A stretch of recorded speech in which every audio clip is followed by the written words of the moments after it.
নমস্কার viewers. So আবার আজকে আরেকটা রেসিপি নিয়ে হাজির হলাম। এটা হচ্ছে একটু মিষ্টি। সো দুপুরে খাওয়ার পর বিকেলে একটু মিষ্টি মিষ্টি খেতে ইচ্ছা করে।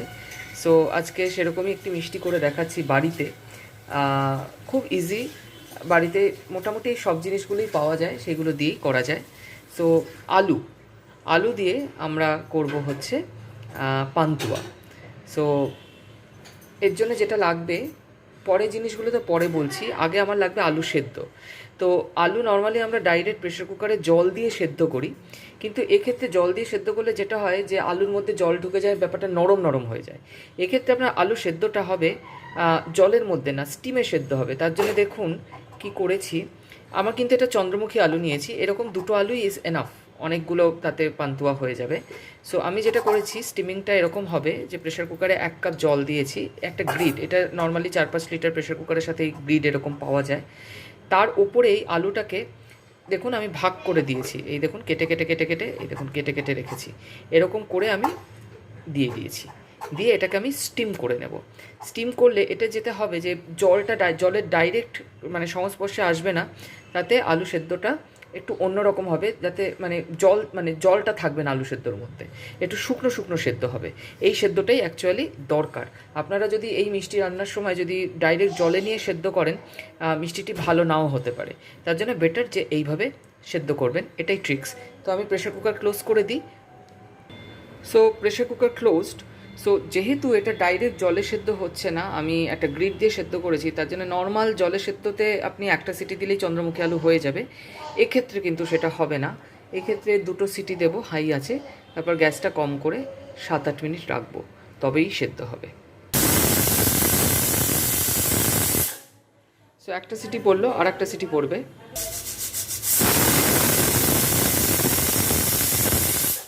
সো 2টো সিটি পড়ে গেল, এবার গ্যাসটাকে কম করে দিচ্ছি। এইভাবে থাকুক 6-7 মিনিট। আচ্ছা দেখুন, মোটামুটি 6-7 মিনিট হয়ে গেছে, ওই 2টো সিটি পড়ার পর গ্যাস কমিয়ে 6-7 মিনিট হয়ে গেছে। আমাদের প্রেশার কুকার যেটা আমি ইউজ করছি আপনাদের দেখাচ্ছি, তো গ্যাস কমানো অবস্থাতে এটা জিগল করে, মানে শোষো শোষো করে আওয়াজ হয়। কিন্তু আপনাদের একটা কনফিউশন হতে পারে, অনেক প্রেশার কুকারই এরকম গ্যাস কমিয়ে রাখলে হুইসেলও পড়ে। তো সেটা নিয়ে মাথা ঘামাবেন না, গ্যাসটা কমিয়ে রাখবেন, তাতে হুইসেল পড়ুক বা এরকমভাবে হিসিস আওয়াজ করুক, সেটা ম্যাটার নয়। গ্যাস কমিয়ে আপনি যে টাইমটা কাউন্ট করলেন, সেই টাইম কাউন্টিংটাই ম্যাটার। তো 6-7 মিনিট হয়ে গেছে। তো এটা চন্দ্রমুখী আলু, যেহেতু আমি 6-7 মিনিট রাখলাম। আপনারা যদি এইটা জ্যোতি আলুতে করেন, প্রেফারেবলি জ্যোতি আলুতে করবেন না, টেস্টের একটা ম্যাটার করে, চন্দ্রমুখী আলুর টেস্টটা বেটার হয়। বাট যদি এই কাজটা জ্যোতি আলুতে করেন, তাহলে এই প্রেশার কুকিংটা 6-7 মিনিটের বদলে 10 মিনিট করবেন। তার কারণ হচ্ছে যে জ্যোতি আলুটা সেদ্ধ হতে আরেকটু টাইম লাগে, কারণ চন্দ্রমুখী আলু একটু নরম হয়। তো আমি এবার যেটা করছি, যে গ্যাসটা আমি বন্ধ করে দিচ্ছি। সো আমি পুরো প্রেশারটা রিলিজ করলাম না, হুইসেলে যেহেতু প্রেশারটা চলে যায়, তো আমি চেপে দিলাম। তো এটা পুরো প্রেশার থাক, গ্যাস আমার বন্ধ আছে। তো প্রেশারটা রিলিজ হলে আমি আলুর খোসা ছাড়িয়ে আলুটাকে স্ম্যাশ করে নেব। আচ্ছা, যতক্ষণে প্রেশার কুকারের প্রেশারটা যাচ্ছে, ততক্ষণে আমি একটা কাজ করে নিলাম। গুঁড়ো পাউডার, সেটা আমুলের হোক বা অন্য কিছুর হোক, গুঁড়ো পাউডার বেশ কিছুটা ঘি দিয়ে আর একটুখানি কাঁচা দুধ দিয়ে এরকমভাবে ময়দার মতো শুকনো করে মেখে রেখেছি। এইটা কাজে লাগবে। কি কাজে লাগবে পরে আসছি। দেখুন প্রেশার রিলিজ হয়ে গেছে, আলুটা এত সুন্দর সেদ্ধ হচ্ছে, একদম ছেড়ে ছেড়ে ছেড়ে ছেড়ে বেরিয়ে এসছে। মানে আপনারা তো দেখেছিলেন যে আমি কীভাবে দিয়েছিলাম, তো একদম শুকনো সেদ্ধ হয়ে গেছে। এবার এটা আমি খোসা ছাড়িয়ে আলুটাকে আমি এই বাটিতে ট্রান্সফার করে দেবো। দেখুন খোসা ছাড়িয়ে আমি আলুটা ভালো করে স্ম্যাশ করে নিয়েছি এই বাটিতে।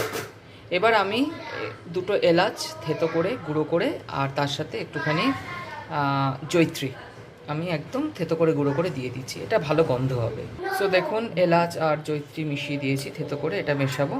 এবার এর সাথে যেটা দেব সেটা হচ্ছে, এটা আমাকে একটা মণ্ড করতে হবে, ডাও যেটাকে বলে। তো পরিমাণ মতো ময়দা, সুজি আর গুঁড়ো দুধ। সো যেটা হবে যে ময়দা সুজিটা মোটামুটি সমান সমান, আর গুঁড়ো দুধ। সো দেখুন ময়দা দিয়েছি, সুজি দিয়েছি আর গুঁড়ো দুধ দিয়েছি। সুজি আর গুঁড়ো দুধটা মোটামুটি সেম সেম, ময়দাটা তার থেকে একটু বেশি। আমি দেখি এটাতে ডাউটা যদি তৈরি হয়ে যায় ভালো, নইলে আরেকটু এই প্রত্যেকটা একটু একটু করে মিশিয়ে নেব। মোটামুটি এটা আন্দাজ মতো, আমি এটার অ্যাজ সাচ কোনো মাপ আমি নিজে ফিক্স করিনি। তবে ময়দার থেকে সুজি আর গুঁড়ো দুধটা একটু কম, ময়দাটা সামান্য একটু বেশি। সো এইটা যখন করব এর মধ্যে একটুখানি সামান্য খাবার সোডা বা বেকিং পাউডার দিয়ে দেবো। সো আমি বেকিং পাউডারও এতে মিশিয়ে দিয়েছি, এই দেখুন এখানে আছে, আর একটু ঘি দিয়েছি। এবার এটাকে একটা মণ্ড করে মেখে নেব। সো দেখুন এই মণ্ডটা যখন করছি আমি কিন্তু কোনো রকম কোনো জল মেশাইনি, এটা মাথায় রাখবেন। যা দিয়েছি তাই দিয়েই মণ্ড। তো আমার আরেকটু মনে হচ্ছে যে ময়দা সুজি লাগবে, তো আমি আরেকটু মিশিয়ে দিচ্ছি। সো দেখুন মণ্ডটা মাখা হয়ে গেছে। এবার এখান থেকে ছোট ছোট, যেহেতু এটা পান্তুয়া হবে, তো ছোট ছোট গোল্লা করব। সো দেখুন আমার এখান থেকে আমি লেচিগুলো করেছি, করে এরকম করে ভেতরে একটা ফুটো করেছি, করে এই যে আমার যে গুঁড়ো দুধটা আমি যেটা ঘি দিয়ে মেখে রেখেছিলাম, হালকা কাঁচা দুধ, গুঁড়ো দুধ আর ঘি দিয়ে এই মণ্ডটা করেছিলাম, সেখান থেকে ছোট ছোট বুন্দি কেটেছি, বুন্দি কেটে এর মধ্যে দিয়েছি। এবার এটাকে টোটালটা একটা পান্তুয়ার আকারে গড়ে নেব এবং বাকিগুলো সেইভাবেই হবে। সো দেখুন লেচি গড়া কমপ্লিট। তো এবার সাদা তেলে ভেজে নেব। তেলটা খুব গরম করব না, মিডিয়াম টু লো আছে ভেজে নেব, নইলে কি হবে যে বাইরেটা পুড়ে যাবে, ভেতরটা কাঁচা থাকবে, সেটা যেন না হয়। তার জন্যে মিডিয়াম টু লো আছে তেলটা গরম করে মিডিয়াম টু লো আছে হালকা ফ্রাই করে নেব, যাতে লাল লাল লাল লাল হয়। দেখুন ভাজা হচ্ছে, তো এইভাবে চলতে থাকবে। দেখুন পান্তুয়া এক সেট ভাজা হয়ে গেছে, আর এক সেট ভাজা চলছে। এবার আমি যেটা করব, রসটা বানিয়ে নেব, কারণ এই পান্তুয়াগুলো আমাকে রসে ফেলতে হবে। সো এই রস আমি প্রেশার কুকারেই বানাবো এবং এটা প্রেশার কুকিংই করব। কারণটা আমি বলে দিচ্ছি, এটা অনেক তাড়াতাড়ি হবে। 1 কাপ জলে 1.5 কাপ জলে 1 কাপ চিনি, বা আপনারা, এটা আমি একটু পাতলা করছি, আপনারা একটু ঘন করতে পারেন, 1 কাপ জলে 1 কাপ চিনিও করতে পারেন। তো আমি এখানে টোটাল 2 কাপ চিনি আর 2 কাপ জল দেবো। দেখুন রস হয়ে গেছে। এবার আমি এই পান্তুয়াগুলোকে, এই যে পান্তুয়াগুলো হয়েছে, এই পান্তুয়াগুলোকে আমি রসে ছাড়বো। এবার ব্যাপারটা যেটা, সেটা হচ্ছে দেখুন আমি একটা ব্রড প্যান নিয়েছি। তার কারণ হচ্ছে যে পান্তুয়াগুলো যদি একে একের ওপর স্টাক করে যায় তাহলে কিন্তু নষ্ট হয়ে যেতে পারে। তো এবার আমি পান্তুয়াগুলো ছেড়ে দিচ্ছি।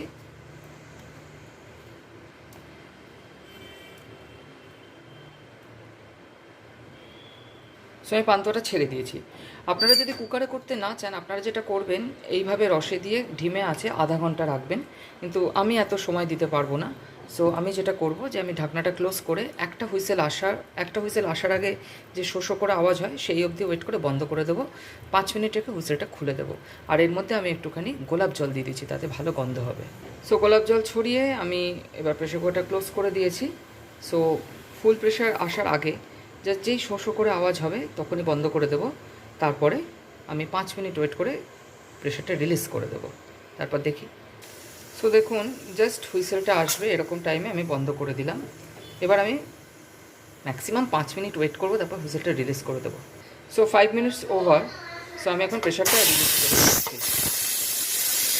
দেখুন প্রেশার রিলিজ করার পর গোলাপ জামুনগুলো কী সুন্দর ফুলে উঠেছে। এটা আর একটু ভিজুক, মিনিট 10, তারপরে দেখাচ্ছি। খুবই সুন্দর হয়েছে, গন্ধ খুব সুন্দর বেরোচ্ছে। আমি জাস্ট একটু গ্যাস জ্বালিয়ে এই রসটাকে একটু শুকিয়ে নিচ্ছি। রসটা প্রথমে পাতলা রেখেছিলাম, তার কারণ হচ্ছে যাতে রসটা হাই প্রেশারে গোলাপ জামুনের মধ্যে বা পান্তুয়ার মধ্যে ঢুকে যায়। এখন পান্তুয়ার রসটা একটু ঘন হয়, তো সেটাই আমি একটুখানি ফুটিয়ে নিচ্ছি মিনিট 5-7 মতো, তাতেই ঘন হয়ে যাবে। দেখুন আলটিমেটলি যেটা হলো, আমি কেটে দেখাচ্ছি কি সুন্দর রস ঢুকে গেছে, নরম তুলতুলে হয়েছে। এই দেখুন সুন্দর রস ঢুকে গেছে, খেতেও ভালো হয়েছে। তো আপনারা অবশ্যই এটি ট্রাই করুন, ফলো করুন। এবং এই দেখুন খুব সুন্দর হয়েছে, তার থেকে একটি কেটে আপনাকে দেখালাম। তো খুবই সুন্দর হয়েছে। আপনারা অবশ্যই এই রেসিপিটি ট্রাই করুন, ফলো করুন, আমাকে জানান। এবং নেক্সট অন্য কোনো রেসিপি নিয়ে অবশ্যই হাজির হব। ততক্ষণের জন্য নমস্কার, সবাই ভালো থাকবেন, সুস্থ থাকবেন।